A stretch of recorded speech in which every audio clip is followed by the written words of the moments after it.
क्या बता रही थी कि इसकी दुआएं ही अल्लाह कबूल नहीं करता।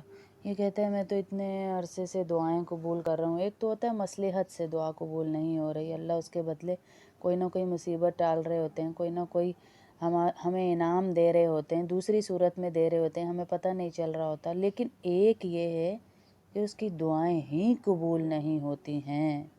पांचवें ये कि नेक बंदों की दुआओं में इसका कोई हक ही नहीं रहता। ये किसकी सज़ाएं सुना रही हूँ? ये बेनमाजी को अल्लाह नमाज में सुस्ती करने वाले को कह रहा है अल्लाह।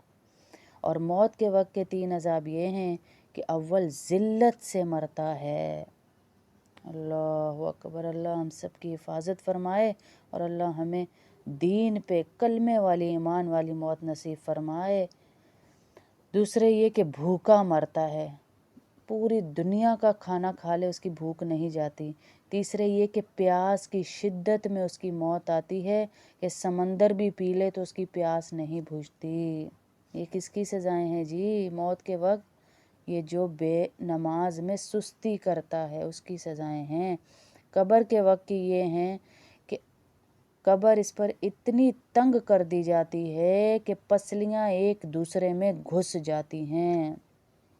इसकी कब्र में आग जला दी जाती है।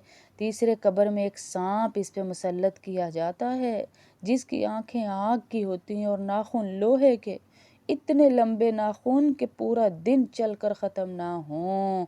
वो मैयत को मारता रहता है सांप और कहता है कि मैं गंजा सांप हूँ, मेरी आवाज़ बिजली की कड़क की तरह है। वो ये कहता है मेरे रब ने मुझे तेरे ऊपर मुसल्लत किया है कि सुबह की नमाज ज़ाया करने की वजह से तुझे ज़ोहर तक मारता रहूँगा।